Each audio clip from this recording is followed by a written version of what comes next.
नमस्कार साथियों, आज मैं आपके लिए वीडियो लेके आया हूँ संज्ञा से संबंधित। इस वीडियो को स्टार्ट करूँ उससे पहले मैं एक बार फिर से आपको बताना चाहता हूँ कि आपने अभी तक अपने इस क्रिस कुकरा स्टडी चैनल को सब्सक्राइब नहीं किया तो आप इसे तुरंत सब्सक्राइब करिए, लाइक कीजिए, कमेंट कीजिए, शेयर कीजिए ताकि हमें मोटिवेशन मिलता रहे और हम अच्छे से अच्छे वीडियो आपके लिए लगातार लेकर आते रहें। तो चलिए आज हम शुरू करते हैं अपने आज का वीडियो संज्ञा। हम बात करते हैं अपने आज की वीडियो के बारे में। हमारा जो टॉपिक चल रहा था वो चल रहा था शब्द विचार। शब्द विचार में आज हम लेते हैं प्रयोग के आधार पर शब्द वर्गीकरण। प्रयोग के आधार पर शब्द वर्गीकरण की बात करें तो इसको दो भागों में बांटा गया है। एक बांटा गया है विकारी और दूसरा बांटा गया है अविकारी। पहले बात करते हैं विकारी क्या होता है और अविकारी क्या होता है। तो विकारी शब्द क्या होते हैं? वे शब्द जिनका लिंग, वचन, कारक एवं काल के अनुसार रूप परिवर्तित हो जाता है उसे हम क्या कहते हैं? विकारी। परिवर्तन हो जाता है, परिवर्तन हो जाता है मतलब विकार हो जाता है। जब विकार उत्पन्न हो जाएगा तब उसे हम क्या कहेंगे? विकारी शब्द। अब बात करते हैं कि विकारी शब्द को कितने भागों में बांटा गया है। तो विकारी शब्द को 4 भागों में बांटा गया है। पहला भाग है इसका संज्ञा, दूसरा सर्वनाम, तीसरा विशेषण और चौथा क्रिया। तो हम आज इसका पहला भाग लेते हैं संज्ञा और बात करते हैं अपने संज्ञा के बारे में। संज्ञा शब्द स्टार्ट करें उससे पहले मैं आपको बताना चाहता हूँ कि आज जो अपना ये जो संज्ञा है ये शब्द विचार का भाग 3 है। भाग 1 में मैंने आपको बताया था कि उत्पत्ति या स्रोत के आधार पर शब्दों का वर्गीकरण। उसके बाद में मैं लेके आया था आपके लिए भाग 2, तो रचना के आधार पर शब्दों का वर्गीकरण। आज मैं आपके लिए लेके आया हूँ शब्द विचार भाग 3। भाग 3 में मैंने आपको बताया प्रयोग के आधार पर शब्दों का वर्गीकरण। प्रयोग के आधार पर शब्दों का वर्गीकरण में 2 भागों में हमने बांट दिया इसको, विकारी और अविकारी। अविकारी शब्द क्या होते हैं? वे शब्द जिनका लिंग, वचन, कारक, काल के अनुसार उनका रूप परिवर्तित हो जाता है उसे विकारी कहते हैं। अब विकारी को भी 4 भागों में बांट दिया है। 4 भाग कौन कौन से? संज्ञा, सर्वनाम, विशेषण और क्रिया। तो पहला भाग लेते हैं हम संज्ञा। अब बात करते हैं संज्ञा के बारे में। अब संज्ञा के बारे में बात करें तो कि मैं आपको बताना चाहता हूँ कि संज्ञा है, जो संज्ञा का शाब्दिक अर्थ होता है वो होता है नाम। अर्थात किसी भी प्राणी, वस्तु, व्यक्ति, स्थान जिसको नाम दिया जा सके तो उसका नाम क्या होगा? उसकी संज्ञा। मेरे हाथ में क्या है? कलम, तो इसकी संज्ञा क्या हो गई? कलम। मैंने कमीज पहन रखा है तो इसकी संज्ञा क्या है? कमीज। ये वाइट बोर्ड है तो इसकी संज्ञा क्या हो गई? White board. हम राजस्थान में रहते हैं तो राजस्थान की संज्ञा क्या हो जाएगी? राजस्थान। जो उसका नाम होगा वो क्या कहलाएगी? उसकी संज्ञा। हमारे राज्य का नाम क्या है? राजस्थान, तो राजस्थान क्या है? ये भी एक संज्ञा। कहने का मतलब किसी भी वस्तु, स्थान, भाव आदि को जो हम नाम देंगे वह नाम उसका क्या कहलाएगा? संज्ञा। चलो हम बात करते हैं आगे कि परिभाषा की बात करें उससे पहले मैंने आपको बताया कि शाब्दिक अर्थ क्या होता है संज्ञा का? नाम। अब परिभाषा यही है, किसी प्राणी, स्थान, वस्तु, जाति, भाव, अवस्था, गुण, दशा का बोध कराने वाले शब्द क्या कहलाते हैं? संज्ञा कहलाते हैं। यही बात अभी हमने की। उसके बाद बात करते हैं कि संज्ञा के भेद। संज्ञा के भेद के बारे में बात करें तो संज्ञा को 3 भागों में मुख्यतः बांटा गया है। व्यक्तिवाचक संज्ञा, जातिवाचक संज्ञा और भाववाचक संज्ञा। हम इसको कंपैरिजन करते हुए, तुलनात्मक अध्ययन करते हुए अच्छी तरह से पढ़ेंगे ताकि आपके कोई प्रश्न परीक्षा में गलत नहीं हो। तो पहले बात करते हैं व्यक्तिवाचक संज्ञा किसे कहते हैं। व्यक्तिवाचक संज्ञा बात करें उससे पहले मैंने अभी आपको बताया कि मुख्य रूप से 3 भेद है, व्यक्तिवाचक, जातिवाचक और भाववाचक। व्यक्तिवाचक की बात करें तो जिस संज्ञा शब्द से एक ही व्यक्ति, वस्तु, स्थान के नाम का बोध हो उसे हम क्या कहेंगे? व्यक्तिवाचक संज्ञा। मैं आपको सीधा सा तरीका बताता हूं कि व्यक्तिवाचक संज्ञा ज्ञात कैसे करते हैं। या परीक्षा में 4 ऑप्शन दिए हुए, आपको उसमें से छांटना है कि इसमें व्यक्तिवाचक संज्ञा कैसे। आपको एक प्रश्न करना है, अगर उस प्रश्न का उत्तर आपको एक मिले, आपके दिमाग में सीधी एक ही वस्तु आए, एक ही व्यक्ति आए, एक ही प्राणी आए, तो समझ लेना कि उसमें व्यक्तिवाचक संज्ञा है 100%। जैसे कि मैंने आपको कह दिया राजस्थान, तो आपको सीधा आपके दिमाग के अंदर राजस्थान का मानचित्र आ जाएगा, राजस्थान का नाम आ जाएगा कि ये राज्य है। तो ये क्या हो जाएगा? आपके व्यक्तिवाचक। मैंने कह दिया रामायण, तो आपका जो ध्यान है किसी अन्य पुस्तक पर न जाकर सीधा रामायण पुस्तक के ऊपर ही जाएगा, तो उसमें क्या हो जाएगा, व्यक्तिवाचक। अगर मैंने कह दिया प्रशांत महासागर, तो आपका सीधा ध्यान प्रशांत महासागर के ऊपर जाएगा, न कि अलग अलग महासागरों के ऊपर जाएगा। अगर मैंने गंगा कह दिया तो गंगा के ऊपर, गंगा नदी कह दिया तो आपका ध्यान चला जाएगा गंगा नदी के ऊपर। अगर मैंने कह दिया गंगा तो कोई स्त्री है तो उसके ऊपर चला जाएगा। कहने का मतलब है व्यक्तिवाचक संज्ञा क्या होगा, एक ही होगा। आपको जब ध्यान सीधा एक ही वस्तु पर जाए, एक ही व्यक्ति पर जाए या एक ही स्थान पर जाए, तब वो क्या कहलाएगी, व्यक्तिवाचक संज्ञा। ठीक है, आगे चले। तो व्यक्तिवाचक संज्ञा की बात करें तो क्या होगा कि जिस संज्ञा शब्द से एक ही व्यक्ति, वस्तु, स्थान के नाम का बोध, उसे हम क्या कहते हैं, व्यक्तिवाचक संज्ञा। जैसे किसी व्यक्ति, किसी देश, शहर, पर्वत, त्योहार, पुस्तक, दिशा, समाचार पत्र, दिन, दिन से तात्पर्य वार, महीने, युद्ध आदि के नाम क्या होंगे, हमेशा व्यक्तिवाचक संज्ञा। ध्यान रखना, जो नाम दिया हुआ होगा हमेशा व्यक्तिवाचक संज्ञा होगा, कन्फर्म। अब बात करते हैं इसके उदाहरण की। मैंने कहा व्यक्तियों के नाम, तो व्यक्तियों के नाम से क्या तात्पर्य है, जैसे उदाहरण लिखा है राम और मोहन, दो व्यक्तियों के नाम है, तो नाम हमेशा क्या हो जाएंगे, व्यक्तियों के, व्यक्तिवाचक संज्ञा। उसके बाद मैंने लिख दिया देशों के नाम, तो देश भारत ले लो, अमेरिका ले लो, ये क्या हो जाएंगे आपके, व्यक्तिवाचक संज्ञा।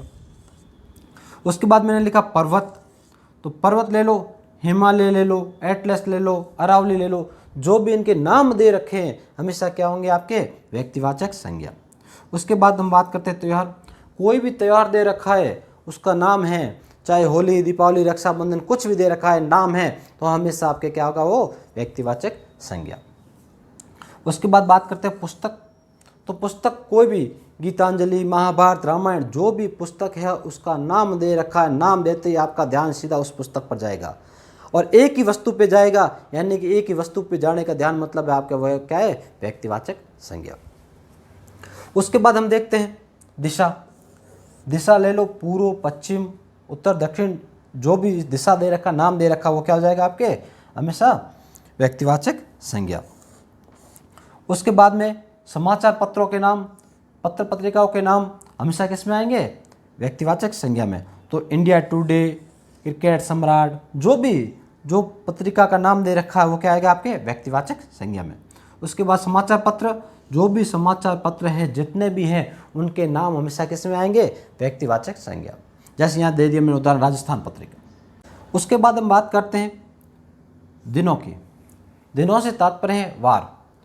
वार चाहे सोमवार हो, चाहे मंगलवार हो, चाहे बुधवार हो, कोई भी नाम दे रखा है वार का, तो हमेशा आपके क्या होगा, व्यक्तिवाचक संज्ञा। यहाँ पे मैंने उदाहरण ले लिया सोमवार और रविवार, दोनों आपके क्या हो जाएंगे, व्यक्तिवाचक संज्ञा। उसके बाद में मैंने दिया है महीनों के नाम। महीनों के नाम चाहे अंग्रेजी हो, चाहे हिंदी हो, कोई भी महीना हो, जो भी नाम आएगा हमेशा आपके क्या होगा, वो व्यक्तिवाचक संज्ञा। उसके बाद में किसी भी युद्ध का नाम, किसी भी युद्ध का नाम आता है, चाहे तराइन का युद्ध हो, चाहे हल्दी घाटी का युद्ध हो, चाहे खानवा का युद्ध हो, किसी भी युद्ध का नाम आ गया तो हमेशा क्या होगा आपके, वो व्यक्तिवाचक संज्ञा। एक ही चीज़ ध्यान रखनी है, एक, जब एक चीज, एक वस्तु, एक प्राणी की बात करता है तो हमेशा क्या होगा, उसमें व्यक्तिवाचक संज्ञा। केवल अपने एक ही चीज़ ध्यान रखनी, एक, और आपका ध्यान सीधा एक ही वस्तु के ऊपर जाना चाहिए। जब आपका ध्यान सीधा एक ही वस्तु के ऊपर जाएगा तो वो क्या हो जाएगी, व्यक्तिवाचक संज्ञा। मैंने कह दिया राम, अब राम का नाम लेते ही अगर भगवान से संबंध है तो भगवान राम के पास सीधा आपका ध्यान चला जाएगा। कोई राम जा रहा है, कोई व्यक्ति है, तो राम व्यक्ति के बारे में विचार कर लेंगे। अर्थात कहने का तात्पर्य यही है कि एक व्यक्ति का नाम लें तो क्या होगा, हमेशा व्यक्तिवाचक संज्ञा। अब हम बात करते हैं संज्ञा का अगला भाग, जातिवाचक संज्ञा। व्यक्तिवाचक संज्ञा के बाद हम बात करते हैं जातिवाचक संज्ञा के बारे में। पहले तो बात करते हैं कि जातिवाचक संज्ञा होती क्या है। तो जातिवाचक संज्ञा की बात करें कि जिस संज्ञा शब्द से किसी संपूर्ण जाति का बोध हो उसे हम क्या कहेंगे, जातिवाचक संज्ञा। और व्यक्तिवाचक में क्या था किसी एक व्यक्ति विशेष के बारे में जानकारी प्राप्त होती है तो हो जाएगा अपने व्यक्तिवाचक। अब इन दोनों को तुलनात्मक अध्ययन करते हैं तो हमें आसानी से समझ में आएगा। व्यक्तिवाचक संज्ञा में हम ध्यान रखते थे एक। अब हम किसी वस्तु के बारे में या किसी प्राणी के बारे में सोचते हैं, विचार करते हैं और एक सीधा चित्रण अपने दिमाग में आ जाता है, मस्तिष्क में आ जाता है तो हो जाएगा व्यक्तिवाचक। और जब कोई प्राणी, वस्तु जो भी दे रखा है उसके बारे में हम विचार करें और एक से अधिक चित्र अपने मस्तिष्क से उभरे तो समझ लेना कि वो आपके क्या है, जातिवाचक।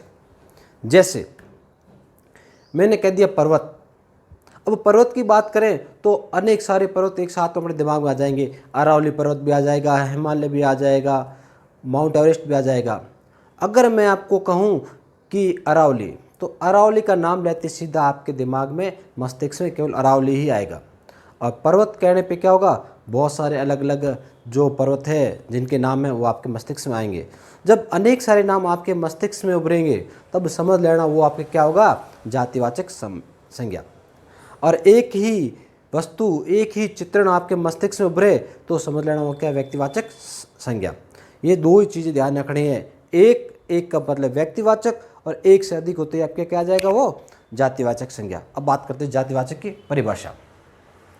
जातिवाचक संज्ञा की परिभाषा, जैसा कि अभी मैंने आपको बताया कि जिस संख्या सबसे किसी जाति के संपूर्ण प्राणियों, वस्तुओं, स्थानों आदि का बोध होता है उसे हम क्या कहते हैं, जातिवाचक संज्ञा।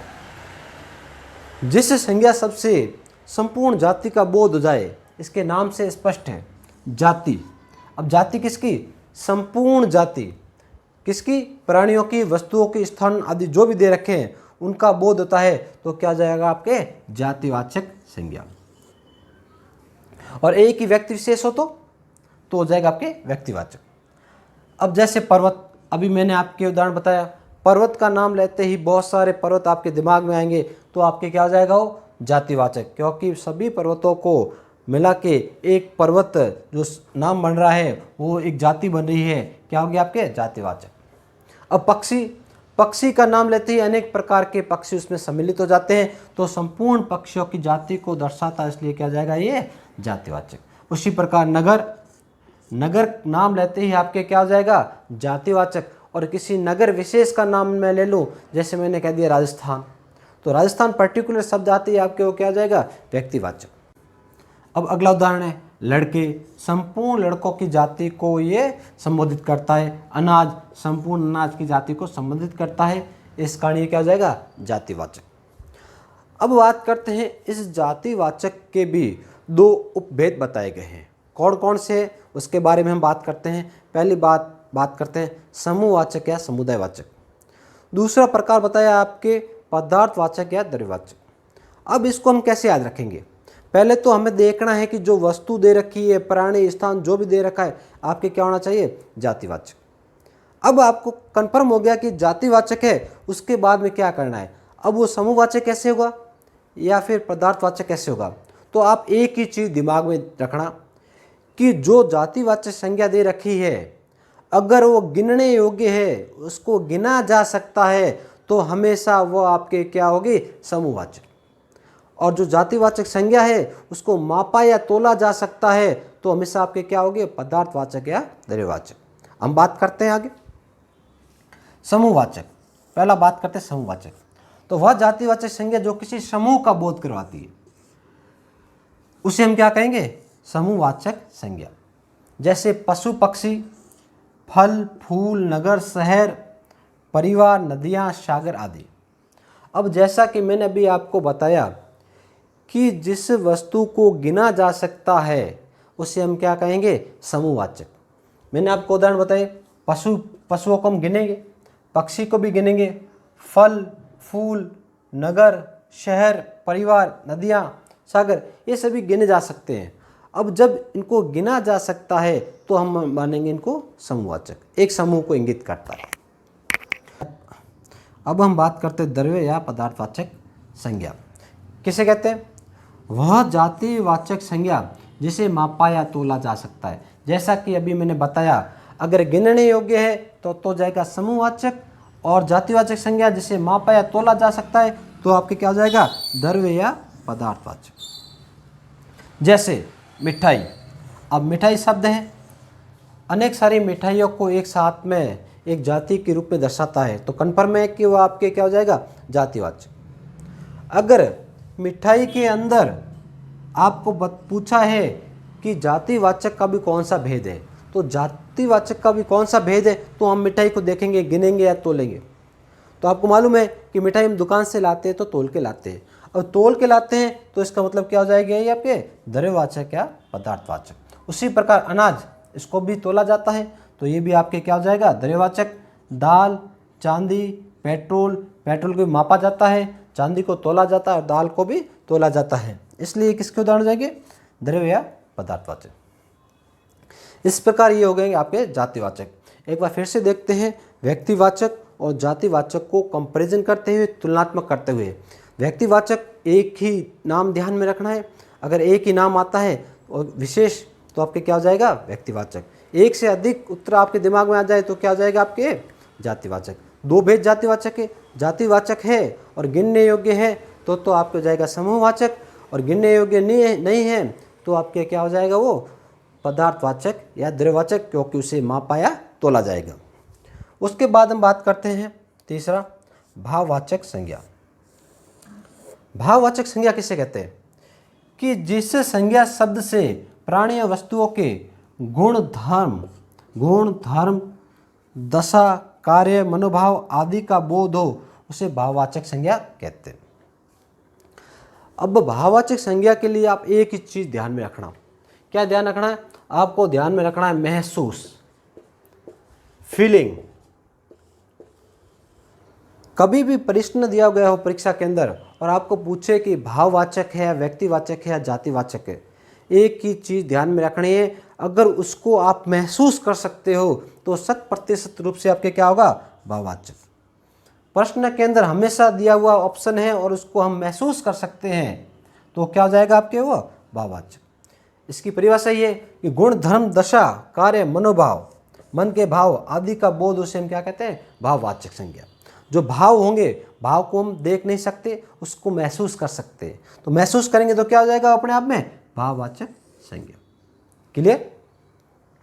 तीन प्रकार की, एक हो तो व्यक्तिवाचक में आ जाएगा, अनेक का आप ध्यान रखना क्या जाएगा आपके, जातिवाचक, और महसूस किया जा सके तो क्या जाएगा आपके, भाववाचक संज्ञा। जैसे इसको उदाहरण लें, बूढ़ापा, दूरी, शीघ्रता, मिठास, बचपन आदि, ये सभी भाव हैं, इसलिए इसमें किसे रखा जाता है, इनमें भाववाचक संज्ञा में।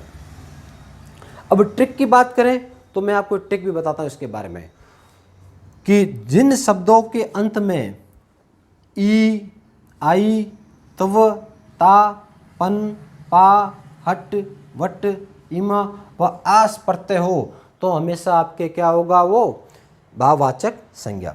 जैसे मैंने शब्द लिया बूढ़ापा, अब बूढ़ापा में क्या हो गया, आपा, इसके अंदर क्या आ गया आपके, बूढ़ा धन आपा, क्या बन गया आपके, बूढ़ापा। तो ये क्या हो जाएगा आपके, आपा पढ़ते हैं, ये क्या हो जाएगा आपके, भाववाचक। दूर से बन गया दूरी, इसके अंदर लग गया आपके ई प्रत्यय। शीघ्र, ता लग गया इसके अंदर, ये क्या बन गया आपके, भाववाचक संज्ञा। मिठास, मीठा में आस लग गया आपके, आस लगने से ये क्या बन गया आपके, भाववाचक संज्ञा। बचपन है, बच्चा के अंदर लग गया पन, बन गया बचपन, ये भी हो जाएगा आपके भाववाचक। इसी प्रकार जो आई, तव, पा, हट, वट, ईमा से जो बने हुए होंगे, जो प्रत्यय लगे हुए, जो शब्द बने हुए होंगे, हमेशा आपके क्या होंगे, भाववाचक संज्ञा। ये ट्रिक आप ध्यान में रखोगे तो कभी भी आपके भाववाचक संज्ञा गलत नहीं होगी। अब चलते हैं हम आगे। अब हम बात करते हैं भाववाचक संज्ञा की रचना। मुख्यतः 5 प्रकार के शब्दों से होती है। इसे पढ़ना आवश्यक क्यों है, इसका भी एक कारण है कि आजकल के परीक्षा में जो पैटर्न है तो उसको थोड़ा सा चेंज कर दिया है। चेंज कैसे, कि आपको 4 विकल्प दे देगा और फिर प्रश्न पूछेगा परीक्षक कि दिए गए 4 विकल्प में से कौन सी भाववाचक संज्ञा सर्वनाम से बनी है या आवेश से बनी है या क्रिया से बनी है। तो इस प्रकार के प्रश्न को हल करने के लिए हमें ये आवश्यक हो गया है कि हम इसको पढ़ें। तो हम इसको पढ़ते हैं। जो भाववाचक संज्ञा है इसकी रचना मुख्यतः 5 प्रकार के शब्दों से होती है। पहली बात करते हैं हम जातिवाचक संज्ञा से। अभी हमने संज्ञा पढ़ी व्यक्तिवाचक और जातिवाचक, उसी जातिवाचक संज्ञा से जो भाववाचक संज्ञा कैसे बनती है। शब्द है शिशु, शिशु के पीछे ता प्रत्यय लगा दिया, बन गया शिशुता, तो ये आपके क्या हो जाएगा, भाववाचक संज्ञा।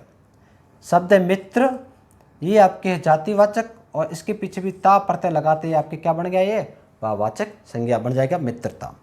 पशु है, पशु के पीछे भी ता प्रत्यय बढ़ा दिया पशुता। फिर शब्द है पुरुष, अब पुरुष संपूर्ण जाति को ये दर्शाता है, पुरुष शब्द तो जातिवाचक है लेकिन तो प्रत्यय लगा के बना दिया पुरुष, तो ये बन जाएगा आपके भाववाचक संज्ञा। लड़का, लड़के के पीछे लगा दिया पन, बन गया आपके भाववाचक संज्ञा लड़कपन। बच्चा से बन गया बचपन, सेवक से बन गया सेवा। और बूढ़ा के पीछे लगा दिया आपके आपा प्रत्यय, बन गया बूढ़ापा। ये भी आपके भाववाचक संज्ञा का उदाहरण है। शब्द है चोर, चोर है आपके जातिवाचक और इसके पीछे ई प्रत्यय लगाने से बन गया चोरी, और इस प्रकार बन जाएगा ये आपके भाववाचक संज्ञा। फिर बात करते हैं सर्वनाम से। सर्वनाम टॉपिक हम अगले टॉपिक में देखेंगे, आपके लिए वीडियो उपलब्ध कराऊंगा सर्वनाम से, उसमें हम भाववाचक संज्ञा का निर्माण कैसे करते हैं। सर्वनाम शब्द है मम, मम के पीछे तो प्रत्यय लगा दिया, बन गया ममत्व, ममत्व क्या जाएगा आपके भाववाचक संज्ञा। अपना से बन गया अपनापन, इसमें पन प्रत्यय लगा दिया है। निज से बन गया निजत्व, निजत्व में तो प्रत्यय लगा दिया है, ये होगा आपके सर्वनाम से। विशेषण से, विशेषण भी हम आगे पढ़ेंगे। भयानक, भयानक से बन गया भय। ऊंचा, ऊंचा में ई प्रत्यय लगा दिया, बन गया ऊंचाई। सूर, सूर से बन गया शौर्य। लोभी से बन गया लोभ। ये सारे आपके उदाहरण हैं विशेषण से भाववाचक संज्ञा के। इसके बाद में क्रिया से कैसे निर्माण करते हैं, तो कमाना क्रिया है, कमाना से बन गया आपके कमाई, ये आपके हो जाएगा भाववाचक संज्ञा। लिखना से लिखावट, उड़ना से उड़ान, पढ़ना से पढ़ाई और हारना से हार, ये सारे आपके किसमें क्रिया से निर्माण होने वाले भाववाचक संज्ञा के उदाहरण। फिर बात करते हैं अव्यय। अव्यय क्या होता है, अव्यय कहते हैं अविकारी शब्द को। हम पढ़ रहे हैं विकारी, विकारी के बाद पढ़ेंगे हम अविकारी। अविकारी में क्या होगा कि दूर है, दूर से बन जाएगा आपके दूरी। शीघ्र से बन जाएगा शीघ्रता और समीप से बन जाएगा आपके सामीप्य। दूरी, शीघ्रता, सामीप्य तीनों क्या है, भाववाचक संज्ञा के उदाहरण है। और दूर, शीघ्र और समीप तीनों क्या है, अविकारी शब्द है। अविकारी को हम अव्यय भी कहते हैं। फिर ऊपर और निकट, ये दोनों भी क्या है, अव्यय शब्द है या अविकारी शब्द है। ऊपर से बन जाएगा ऊपरी और निकट से निकटता, ये हो जाएंगे आपके भाववाचक संज्ञा के उदाहरण। ये परीक्षा में प्रश्न कभी कभी पूछा जाता है कि क्रिया से बनने वाला कौन सी भाववाचक संज्ञा है, तो आपको ये ध्यान रखना है कि जो शब्द दिया हुआ होगा उसके अंदर आपके क्या है, क्रिया है, तो आपके क्या हो जाएगा, क्रिया से बनने वाली भाववाचक संज्ञा। वो आपको अपने स्वविवेक के आधार पर आपको उसका उत्तर देना है। और जैसा कि मैंने कि आपको ट्रिक बताई है, ट्रिक के आधार पे भी आप उसको अच्छी तरह याद रख सकते हो और इस प्रश्न को हल कर सकते हैं। एक बार फिर से हम इस जो अपने संज्ञा है उसका सार पढ़ लेते हैं कि क्या क्या है। पहले हमने पढ़ा संज्ञा के अंदर व्यक्तिवाचक, एक ही चीज़ ध्यान रखना, एक व्यक्ति है, विशेष है, स्थान है, प्राणी है, कुछ भी दे रखा है, एक आंसर आता है उसका, तो आपके क्या हो जाएगा, वो व्यक्तिवाचक। अगर संपूर्ण जाति का बोध कराए, अनेक हो जाए, एक से अधिक होती, तो क्या हो जाएगा आपके जातिवाचक संज्ञा। जैसे मैं एक उदाहरण लेता हूँ कि राजा हरिश्चंद्र सत्यवादी थे। क्या थे, सत्यवादी। हरिश्चंद्र थे, वो सत्यवादी थे। अब हरिश्चंद्र है, उसके नीचे अंडरलाइन कर दिया और आपको पूछ लिया कि क्या है वो, आपके संज्ञा कौन सी है। तो ध्यान रखना, ये हरिश्चंद्र नाम की बात कर रहा है कि राजा हरिश्चंद्र थे, वो सत्यवादी थे, इसके अंदर क्या होगा, व्यक्तिवाचक संज्ञा। अगर इस प्रश्न को ऐसे पूछ लिया जाए कि वह लड़का हरिश्चंद्र है, वह लड़का हरिश्चंद्र है, अब वो क्या कर रहा है, वह लड़का हरिश्चंद्र है। अब यहाँ पे हरिश्चंद्र के नीचे अंडरलाइन कर ले, तो ध्यान रखना ये हरिश्चंद्र से तात्पर्य है सत्यवादी। ये हरिश्चंद्र की संपूर्ण जाति को दर्शा रहा है, इसलिए हरिश्चंद्र क्या हो जाएगा यहाँ पर, जातिवाचक। और अगर प्रारंभ में आ जाए वाक्य के और आपको पूछ ले कि हरिश्चंद्र के नीचे क्या है, अंडरलाइन दे रखा है, और पूछे इस शब्द के अंदर कौन सी संज्ञा है, तो हरिश्चंद्र सत्यवादी है, यानी कि राजा हरिश्चंद्र की बात कर रहे हैं, तो जाएगा आपकी व्यक्तिवाचक संज्ञा। और आपको पूछ ले कि वह लड़का हरिश्चंद्र है और हरिश्चंद्र के नीचे अंडरलाइन किया हो, रेखांकित किया हो, तो लड़का हरिश्चंद्र है यानी कि वो क्या लड़का सत्यवादी है, यानी कि राजा हरिश्चंद्र की संपूर्ण प्रजाति यानी कि सत्यवादी थे।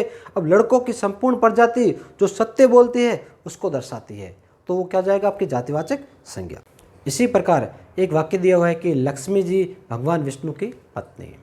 अब लक्ष्मी जी को रेखांकित कर दिया और आपको पूछ ले कि इसमें कौन सी संज्ञा है, तो आप इस प्रश्न का उत्तर क्या दोगे, व्यक्तिवाचक, जातिवाचक या भाववाचक।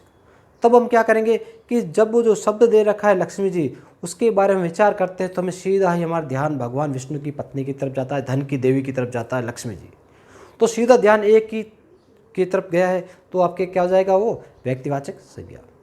अगर इस प्रश्न को थोड़ा सा घुमा के यूँ पूछ ले कि पुत्र वधू लक्ष्मी जी है या पुत्र वधू हैं लक्ष्मी का अवतार होती है, अब लक्ष्मी के नीचे अंडरलाइन कर दिया तो क्या होगा, तो पुत्र वधू हैं लक्ष्मी का अवतार यानी कि संपूर्ण लक्ष्मी प्रजाति को दर्शा रही है, इसलिए वहाँ पे लक्ष्मी जी क्या हो जाएगा आपके जातिवाचक संज्ञा। और उसके बाद हमने पढ़ा भाववाचक, तो भाववाचक में एक ही चीज़ आपको ध्यान में रखना है कि जिसको हम महसूस कर सकते हैं, जो शब्द दिया गया है उसको महसूस किया जा रहा है, तो उसके अंदर आपके क्या जाएगा भाववाचक संज्ञा। अब हम चलते हैं आगे, इससे जो महत्वपूर्ण प्रश्न जुड़े हुए हैं उनको एक बार हम हल करते हैं ताकि ये टॉपिक अपने अच्छी तरह से क्लियर हो जाए। अब हम बात करते हैं संज्ञा से संबंधित प्रश्नों की, ताकि ये टॉपिक आपके अच्छी तरह से क्लियर हो जाए। पहला प्रश्न हम लेते हैं कि क्रिया से बनी भाववाचक संज्ञा नहीं है। अब ध्यान रखना है नहीं पूछा है, बीच में क्या दे रखा है नहीं। पहले तो प्रश्न को हमेशा एकदम सावधानी पूर्वक पढ़ना है कि पूछ क्या रहा है। अब इसने पूछा है नहीं है, तो नहीं कौन सी होगी, तो पढ़ना से बनी आपकी पढ़ाई यानी कि ये तो आपके है, पूछा नहीं यानी कि आंसर तो आपके नहीं होगा। लड़ना से बन गई लड़ाई, ये भी नहीं होगा। और पढ़ना से दोबारा ऑप्शन आ गया, चढ़ना कर दो, चढ़ाई कर दो, कोई भी कर दो, ये बन जाएगा आपके नहीं। फिर भला से बनाए भलाई यानी कि भला कोई क्रिया नहीं है और उसे बनाए भलाई, इसका मतलब इसका आंसर क्या होगा आपके द, ये इसका आंसर। फिर बात करते हैं हम अगले प्रश्न की तरफ कि जातिवाचक संज्ञा है। अब जातिवाचक संज्ञा है, जैसा कि मैंने आपको बताया कि ऑप्शन देखते ही आपके दिमाग में सीधा एक पर जाए आपका ध्यान, तो क्या जाएगा आपके व्यक्तिवाचक, और एक से अधिक आपके दिमाग में विचार उत्पन्न हो जाए तो क्या जाएगा आपके जातिवाचक। अब इसके अंदर दे रखा है कि जातिवाचक संज्ञा है, जैसे पहला शब्द ले लिया मित्रता, आपके मित्र के पीछे ता लगा है, प्रत्यय लगा हुआ, इसका मतलब क्या हो जाएगा भाववाचक। फिर बात करते हैं श्याम, श्याम का नाम आते ही सीधा भगवान के पास अपना ध्यान चला जाता है, यानी क्या जाएगा व्यक्तिवाचक। दुख, ये भी क्या जाएगा आपके भाववाचक। पीछे क्या बच गया लड़का, लड़का का नाम लेते ही अपने सामने एक झुंड सा आ जाता है कि लड़का कौन सा, अनेक से विचार उत्पन्न हो जाते हैं, तो इसलिए क्या हो जाएगा आपके संपूर्ण जाति का बोध कौन कराता है लड़का, इसलिए इसका आंसर क्या आ जाएगा लड़का अ। फिर तीसरा प्रश्न लेते हैं कि भारतीय सेना बहुत शक्तिशाली है और इसको किया हुआ रेखांकित, और पूछा है रेखांकित शब्द में संज्ञा है। अगर मैं बात करूं भारत, तो आपका सीधा सा उत्तर आता है अपने देश के बारे में बात करें, और मैंने कहा भारतीय, तो भारतीय यानी कि जो भारत के अंदर रहने वाला समस्त नागरिक क्या हो जाएंगे अपने भारतीय, समस्त नागरिक एक साथ में हो गए, यानी कि संपूर्ण जाति का बोध करवा रहा है। यानी कि रेखांकित जो है भारतीय सेना, जो भी सेना के अंदर सम्मिलित है भारतीय सेना, उनको एक सामूहिक रूप से कहा जा रहा है भारतीय सेना। तीनों सेनाओं को मिला के थल वायु जल, तो तीनों सेनाओं का संयुक्त रूप एक जाति को दर्शा रहा है सेना के, तो क्या जाएगा आपके जातिवाचक संज्ञा। बाकी वालों ऑप्शन को आपको देखने की आवश्यकता नहीं पड़ेगी, आपका इसका आंसर हो जाएगा जातिवाचक संज्ञा। उसके बाद में चौथा, भारत देश महान। अब भारत के नीचे अंडरलाइन कर दिया और आपको पूछा है कि इसके अंदर संज्ञा कौन सा है। भारत शब्द आ गया तो सीधा अपने देश का चित्रण है, मानचित्र आपके दिमाग में आ जाता है, किसी अन्य देश का नहीं आता है, एक ही वस्तु पर अपना ध्यान टिक जाता है, इसलिए इसके अंदर क्या हो जाएगा आपके व्यक्तिवाचक संज्ञा। न तो इसके अंदर जातिवाचक होगी और न ही भाववाचक, ठीक है, तो इसका आंसर क्या जाएगा व्यक्तिवाचक संज्ञा। उसके बाद में पांचवा प्रश्न है, पंडित जी को बच्चे चाचा नेहरू कहते थे। अब नीचे अंडरलाइन कर दिया पंडित जी को। अब पंडित जी को चाचा नेहरू कहते थे, पंडित जी के नीचे अंडरलाइन कर दी, रेखांकित कर दी और प्रश्न पूछा कि रेखांकित शब्द में कौन सी संज्ञा है। अब चाचा नेहरू आ गया कि चाचा नेहरू, तो आपका ध्यान सीधा पंडित जी शर्मा जी की बात नहीं करे, पंडित जी जवाहरलाल नेहरू अपने देश के पूर्व प्रधानमंत्री, उनके बारे में बात कर रहे हैं। यानी कि क्या कर रहे हैं, एक व्यक्ति के ऊपर सीधा अपना ध्यान चला गया और क्या हो जाएगी संज्ञा आपके, व्यक्तिवाचक संज्ञा, न तो जातिवाचक होगी, न भाववाचक, न कोई नहीं। तो आंसर क्या हो जाएगा आप किसके, व्यक्तिवाचक संज्ञा। दूसरा प्रश्न लिया मैंने, इससे जुड़ता प्रश्न कि बच्चों का नामकरण पंडित जी करते हैं। मैंने आपको प्रश्न पूछा कि बच्चों का नामकरण पंडित जी करते हैं, आपका ध्यान किसी पर्टिकुलर एक पंडित जी की तरफ नहीं जाएगा, आपका अनेक से पंडित जी। अब पंडित जी का नाम तो दे नहीं रखा है। अगर यहाँ पे मैं कहता कि बच्चों का नामकरण श्याम पंडित जी करते हैं तो आपका ध्यान सीधा श्याम जी की तरफ जाता, लेकिन पंडित जी संपूर्ण पंडित जाति को दर्शा रहा है और इसके नीचे अंडरलाइन किया हुआ है। इसका मतलब ये क्या हो गया, संपूर्ण जाति का बोध करवाने के कारण ये क्या हो जाएगा आपके, जातिवाचक संज्ञा। न तो व्यक्तिवाचक होगी, न भाववाचक, कोई नहीं होगा, तो आंसर हो जाएगा आपके इसमें जातिवाचक संज्ञा। सातवां प्रश्न लेते हैं, सेना शब्द में संज्ञा है। अब सेना शब्द संज्ञा कौन सी है, सेना है। अभी मैंने आपको बताया कि सेना होगा, तो सेना से क्या तात्पर्य है, सेना कौन सी सेना की बात कर रहा है, जल सेना, वायु सेना, भारतीय सेना, तीनों सेनाओं को संयुक्त रूप में क्या कहेंगे, हम सेना ही कहेंगे। तो यानी कि संपूर्ण जाति का बोध करवा रहा है, तो क्या जाएगा ये जातिवाचक। अब इसमें ऑप्शन में देखते क्या क्या है, व्यक्तिवाचक, भाववाचक, पदार्थवाचक और समूहवाचक। अब जातिवाचक दिया हुआ नहीं है और आपके दो ऑप्शन दे दिए, जातिवाचक के दो भेद, पदार्थवाचक और समूहवाचक। मैंने आपको बताया था कि समूहवाचक या पदार्थवाचक किसे कहेंगे, तो जिसको गिना जा सकता है तो आ जाएगा आपके क्या उसमें, समूहवाचक में। अगर दी हुई वस्तु के अंदर, दिए हुए नाम के अंदर मापा या तोला जाएगा तो आपके जाएगा पदार्थवाचक या द्रव्यवाचक। अब क्या है सेना, अब सेना को तो हम तोलेंगे नहीं, ना तो मापेंगे। सेना के जो सैनिक हैं हम उसको काउंट कर सकते हैं, तो काउंट करेंगे तो आपके क्या हो जाएगा ये समूहवाचक में। एक संपूर्ण समूह का बोध करवाती है सेना, सैनिकों से मिलकर बनती है सेना, इसलिए क्या जाएगा इसका आंसर समूहवाचक। अगला सवाल देखते हैं हम कि डीजल शब्द में संज्ञा है। अब डीजल शब्द दे रखा है तो पहले तो शब्द को देखना है इसके अंदर संज्ञा कौन सी है। अब संज्ञा कौन सी है, डीजल किसी व्यक्ति का नाम तो है नहीं, तो क्या है, ना तो कोई भाव है, तो क्या पीछे बच गया आपके, भाववाचक संज्ञा नहीं है, व्यक्ति भी नहीं है, तो क्या जाएगा आपके जातिवाचक। अब वो ऑप्शन क्या दे रखे हैं, भाववाचक संज्ञा, जातिवाचक संज्ञा, पदार्थवाचक संज्ञा और समूहवाचक संज्ञा। अब इसके अंदर जातिवाचक भी दे रखा है, पदार्थ भी दे रखा है, समूहवाचक। अब परीक्षा में प्रश्न पूछने का ट्रेंड ऐसा चेंज हो गया है कि प्रश्न को नज़दीकतम ले जाते हैं उत्तर के और फिर आपको प्रश्न पूछते हैं। हम यहाँ तक कि पढ़ते जातिवाचक तो हम सीधा राइट कर देते हैं, हाँ जातिवाचक सही है। अरे जातिवाचक से आगे भी तो देखो ना, एक पदार्थवाचक भी दे रखा है, समूहवाचक भी। अब जो उसका निकटतम उत्तर होगा उसका क्या होगा, उत्तर सही होगा। तो अब क्या करेंगे, डीजल को क्या करेंगे, तोलेंगे या मापेंगे या गिनेंगे, गिना तो जाएगा नहीं, इसको मापा या तोला ही जा सकता है। तो मापा या तोला जाएगा तो क्या जाएगा आपके पदार्थवाचक या द्रव्यवाचक। अब द्रव्यवाचक नहीं दे रखा है, द्रव्यवाचक के स्थान पे उसका नाम क्या है, पदार्थवाचक, तो आंसर क्या जाएगा आपके पदार्थवाचक संज्ञा। तो साथियों आज का अपना जो ये टॉपिक है यहीं पे समाप्त होता है। उम्मीद करता हूँ कि आपको अपना ये वीडियो बहुत ही पसंद आया होगा। अगला वीडियो मैं आपके लिए लेके आऊँगा सर्वनाम से संबंधित, और उम्मीद करता हूँ कि आपको ये वीडियो बहुत पसंद आया होगा। और अभी तक आपने अगर अपना Krish Gurukul study channel subscribe नहीं किया है तो तुरंत से आप सब्सक्राइब कीजिए, इसे लाइक कीजिए, कमेंट कीजिए, शेयर कीजिए, ताकि अधिक से अधिक लोग इस चैनल का फ़ायदा उठा सके और मेरा भी मोटिवेशन बढ़े, ताकि मैं समय समय पर आपके लिए हिंदी से संबंधित जो वीडियो है उपलब्ध करवाता रहूँ। तो आज के लिए इतना ही, जाने के इजाज़त चाहता हूँ। बहुत बहुत धन्यवाद।